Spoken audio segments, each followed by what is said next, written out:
ഏതാ 5 കൊല്ലത്തിന് ശേഷം 1-ാം തീയതി ശമ്പളം തരും ഈ വേദിയിൽ വെച്ച് നിങ്ങളോട് പറഞ്ഞപ്പോൾ നിങ്ങൾ കൈയടിക്കാനും മടിച്ചെങ്കിലും അത് തന്നാനെ കാണുമ്പോൾ ഒരു ചെറിയ അസുഖം വരും.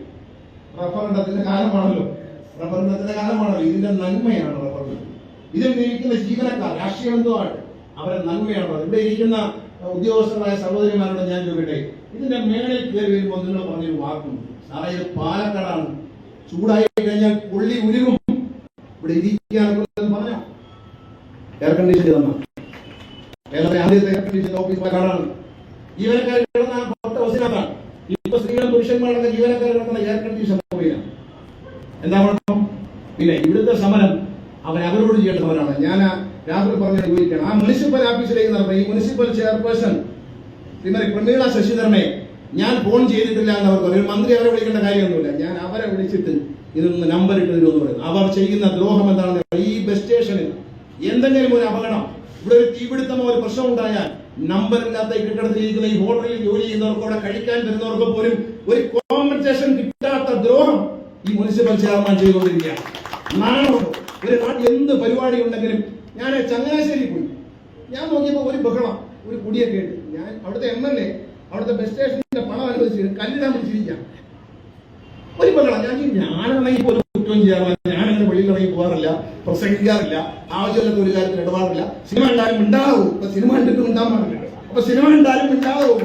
മോഹൻലാലിന്റെ അവിടെ നന്നായി എന്നേ പറയൂ, വേറെ ഒന്നും പറയാൻ നടക്കില്ല. അവൻ എന്ത് പറഞ്ഞാലാണ് കുഴപ്പമാവുന്നതെന്ന് അറിയാത്തതുകൊണ്ട് അവരെ ഇഷ്ടം പോലെ ജസ്റ്റ് റിമെമ്പർ ദാറ്റ് എന്നൊക്കെ പറയുന്നതിന് പേര് നമ്മൾ അങ്ങോട്ട് സൈഡിൽ പോലെ കഴിഞ്ഞപ്പോൾ സിനിമയെ പറ്റി പുകഴ്ത്തി പറഞ്ഞു വെച്ച് അടങ്ങി ഈ നാട്ടിൽ ഒരു വലിയ കലാപമാകേണ്ട, കാണുന്നവൻ കാണും, വിശ്വസിക്കുന്നവൻ വിശ്വസിക്കും, സത്യം പറഞ്ഞാൽ സത്യമാണെന്ന് തിരിച്ചു വരാനുള്ള വക വരൂ എന്നതിന് ജനങ്ങൾക്കുണ്ട് എന്ന് എനിക്കറിയാവുന്നതുകൊണ്ട് നമ്മുടെ അഭിപ്രായത്തിനും വലിയൊന്നുമില്ല. ഒരു സിനിമ കണ്ടാൽ, ഒരു പുസ്തകം വായിച്ചാൽ ഇതിൽ പറയുന്നത് ശരിയാണോ എന്ന് മനസ്സിലാക്കാനുള്ള വക വരൂ മലയാളിക്കുണ്ട് എന്നുള്ളതുകൊണ്ട് നമ്മൾ അതിനെക്കുറിച്ചൊന്നും പറഞ്ഞിരിക്കണം. ഇവിടെ ഞാനും ഒരുപാട് രാഷ്ട്രീയ സിനിമകളൊക്കെ അഭിനയിച്ചിട്ടുണ്ട്, അതുകൊണ്ടൊന്നും കേരളത്തിലെ രാഷ്ട്രീയം മാറി പറയുന്നു. ഏതാ ഞാൻ UDF നിൽക്കുന്ന കാലത്ത് MLA ആവുന്നതിന് മുമ്പ് ഞാൻ അഭിനയിച്ച സിനിമകളിൽ പലതും UDF വിരുദ്ധ സിനിമകളായിരുന്നു. രഞ്ജി പണിക്കരെ, ഷായി കലത്തിന്റെ സിനിമ. അതുകൊണ്ടൊന്നും ഇവിടെ വലിയ രാഷ്ട്രീയ മാറ്റം ഉണ്ടായി. അപ്പൊ അതുപോട്ടെ, ഇതിപ്പോ കാണിച്ചതെന്ന് പറഞ്ഞാൽ മുനിസിപ്പാലിറ്റി അവിടെ എന്താ ഒരു സമരം, എന്തെങ്കിലും ചോദിച്ചു BJP-ക്കാരുടെ സമരം. എന്താ കാര്യം? ഒരു MLA അയാളെ ഫണ്ട് ഉപയോഗിച്ച് ഒരു കെട്ടിടം വയ്ക്കാൻ തീരുമാനിച്ചു. ആ കെട്ടിടത്തിന് ടെൻഡർ വിളിച്ചു, ഊരാരത്തിലെടുത്തു, മന്ത്രി കല്ലിടാൻ വന്നു. എന്താണ് പ്രതിഷേധമെന്ന് ചോദിച്ചാൽ എന്താണെന്ന് ആർക്കും മനസ്സിലായി. പ്രമോദം ഉണ്ടായിരുന്നു, ഞങ്ങൾക്ക് എന്തിനാന്ന് മനസ്സിലായി. പിന്നെ എനിക്കിതൊരു രസമാണ്, ഞാൻ ഇതിപ്പോ ആസ്വദിക്കുകയാണ് ചെയ്തത്. കാരണം അവര് സമരം ചെയ്യുമ്പോൾ ഇവരെ അറിയാത്തൊരു കാര്യമുണ്ട്, വലിയ കുറവാണെന്ന് അറിയത്തില്ല.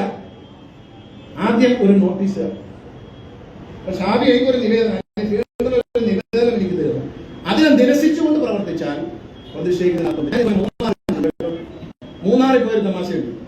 മൂന്നാറിലെ ഡബിൾ ഡെക്കർ ഉദ്ഘാടനം വേണ്ടി മൂന്നാർ ഒരു കാര്യമില്ല, അന്നും പ്രമോദുണ്ട്, അവിടുത്തെ MLA ഉണ്ട്, ഞാനും അവിടുത്തെ MLA കൂടി ഗസ്റ്റ് ഹൗസിൽ നിന്ന് ഇറങ്ങി കാറിൽ ഇങ്ങനെ പോകുമ്പോൾ പെട്ടെന്ന് ഒരു കാര്യം കൂടി പറയണേ. എനിക്ക് കരിയും കൂടി ഇഷ്ടമാണ്, കാരണം ജാമിക്കാനും കറുത്ത ഉൾപ്പെടുന്നതാണ്. എനിക്ക് കറുപ്പിനോട് വലിയ ഇഷ്ടമുള്ള കാര്യമാണ്. പിന്നെ ഇത് കറുത്ത ഉടുപ്പിട്ട് കിടക്കുന്ന ആദ്യമായിട്ടില്ല, കേരളത്തിന്റെ നിയമസഭയിൽ കറുത്ത ഉടുപ്പ് കിട്ടുമെന്ന് ആദ്യത്താണ് ഞാൻ. എനിക്ക് നിറത്തിലൊരു പ്രശ്നം, നിറം എനിക്കൊരു പ്രശ്നമാണ്. ഏറ്റവും നല്ല വർണ്ണശബളമായി നിങ്ങളുടെ കിടക്കുന്ന പ്രീമിയർ സൂപ്പർ ഫാസ്റ്റ് കിട്ടാൻ അറിയാം. ഇനി വരാൻ പോകുന്ന വണ്ടിയിൽ നോക്കണം, എല്ലാം നല്ല കളർഫുള്ളായി. അത് കളർഫാലോ എടുപ്പാന്നല്ല, നല്ല രസമായിരിക്കും കാണാൻ, നമ്മുടെ മനസ്സ് നല്ല കളർഫുള്ളാണ്. അതുകൊണ്ട് അവിടെ ഇതുപോലെ ഒരു കാര്യമുണ്ട്. അപ്പൊ ഞാൻ ചോദിച്ചാൽ എന്താ കാര്യം?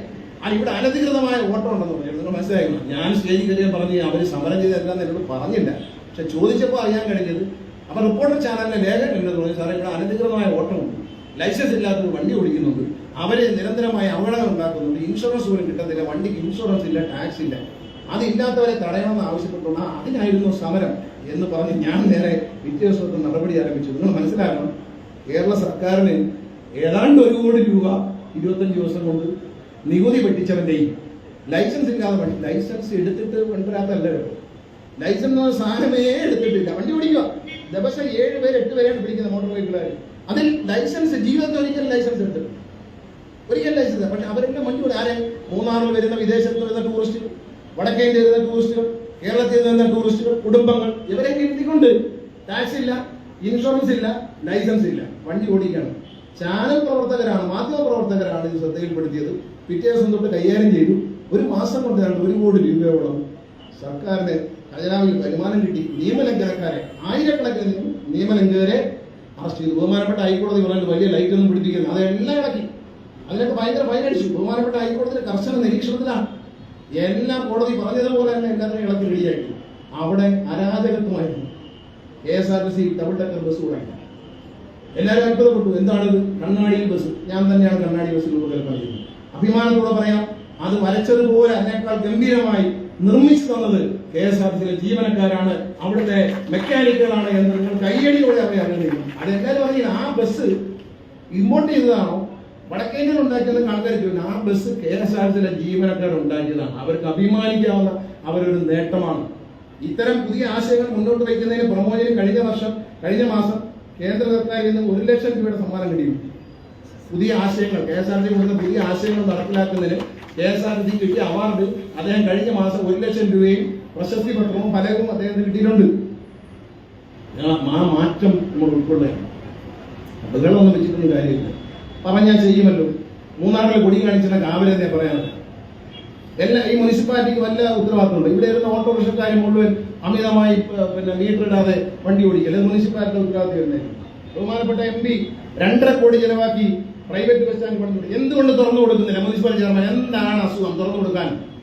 എനിക്ക് MP യോട് പറയാനുള്ളത്, ഉദ്യോഗസ്ഥന്മാരെ വിളിച്ച്, ഞാൻ മോട്ടോർ വെഹിക്കിൾ ഉദ്യോഗസ്ഥന്മാരെ നിങ്ങൾ ധൈര്യമായി പോയി തുറന്ന് നടപടിയായിട്ട് മുന്നോട്ട് പോകണം. നിങ്ങളെ പണ്ടുകൊണ്ടുണ്ടാക്കി എന്തിനാണ് തടയുന്നതെന്ന് മുനിസിപ്പാലിറ്റി ഉത്തരം പറയണം.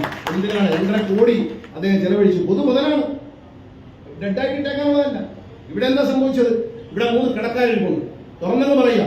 ഈ 3 കടക്കാർക്ക് ഒഴിഞ്ഞു പോകാൻ ബഹുമാനപ്പെട്ട ഹൈക്കോടതി നിർദ്ദേശം നൽകി. പണം തിരിച്ചു കൊടുക്കാൻ ബഹുമാനപ്പെട്ട ഹൈക്കോടതി നിർദ്ദേശിച്ചു. ആ രാത്രി കോടതി പറഞ്ഞ ദിവസം രാത്രി 9.5 ലക്ഷം രൂപ ഇവർക്ക് കൊടുക്കാൻ വേണ്ടി CMD ഞാൻ പറഞ്ഞിട്ടാണ് മാറ്റിവെച്ചത്. അത് കൊടുത്തിട്ട് ഇനി വേറെ കാര്യം, വാങ്ങാതെ അവിടെ ഇരിക്കാം എന്ന് കരുതിയിട്ടുണ്ടെങ്കിൽ രാഷ്ട്രീയമൊന്നുമില്ല. ആർക്കെങ്കിലും രാഷ്ട്രീയം വളർത്താനുള്ള സ്ഥലമല്ല ഈ ബെച്ചാൻ മുമ്പിലിരിക്കുന്ന കടക്കാരുടെയും പറഞ്ഞേക്കുന്നത്. നിങ്ങൾ ആർക്കെങ്കിലും വല്ലതും കൊടുത്തിട്ടുണ്ടെങ്കിൽ പോയി തിരിച്ചു മാറ്റുന്നു. നിങ്ങളെ ഇവിടുന്ന് നിയമപരമായി തന്നെ ഒഴിപ്പിക്കും എന്നൊരു യാതൊരു സംശയമില്ല. ഇവരെ ഒഴിപ്പിക്കാതെ ഇവരുമായിട്ടൊരു ഒത്തുതീർപ്പിലെത്താമെന്ന് പറഞ്ഞാൽ ഒരു ചർച്ചയ്ക്ക്, ഒരു രാഷ്ട്രീയക്കാരൻ എപ്പോഴും ജനാധിപത്യത്തിൽ ചർച്ച ചെയ്യണമെന്ന് ശ്രമിക്കണം. ഇവരെ ചർച്ചയ്ക്ക് വിളിച്ചു. 2 പാവങ്ങൾ മാത്രം വന്നു. അവരെ നമ്മൾ സഹായിക്കും. വരാത്തവരെ ബഹുമാനപ്പെട്ട കോടതി കേസ് കൊടുത്തിട്ടുണ്ട്. ആ കേസിൽ KSRTC ജയിക്കും. കാരണം ഞങ്ങൾക്ക് നമ്പർ ഇട്ട് കിട്ടിയില്ലെങ്കിൽ ഞാൻ പറഞ്ഞ ദുരന്തം നാളെ ഒരു അപകടം സംഭവിച്ചാൽ ആ വ്യക്തിക്ക് ഒരു ക്ലെയിമും കിട്ടാത്ത വിധത്തിൽ അവരെ ഈ നമ്പർ ഇട്ടില്ല എന്നൊട്ടാൽ അതിന്റെ പൂർണ്ണ ഉത്തരവാദിത്വം മുനിസിപ്പൽ ചെയർമാനും മുനിസിപ്പൽ കമ്മിറ്റിയും BJPക്കും ആയിരിക്കും എന്നൊരു യാതൊരു സംശയമില്ല. ഒരു അപകടം സംഭവിച്ചാൽ അതിനെ ഈ കടക്കാരുടെ പേരും പറഞ്ഞ് ഈ കടക്കാർ ഒഴിഞ്ഞു തരണം. അത് ന്യായമാണ്. പാലക്കാട് എല്ലാ ജനങ്ങൾക്കും ഈ കടയുടെ കയറ്റി വെച്ചേക്കുന്നതിന് അഭിപ്രായ വ്യത്യാസം.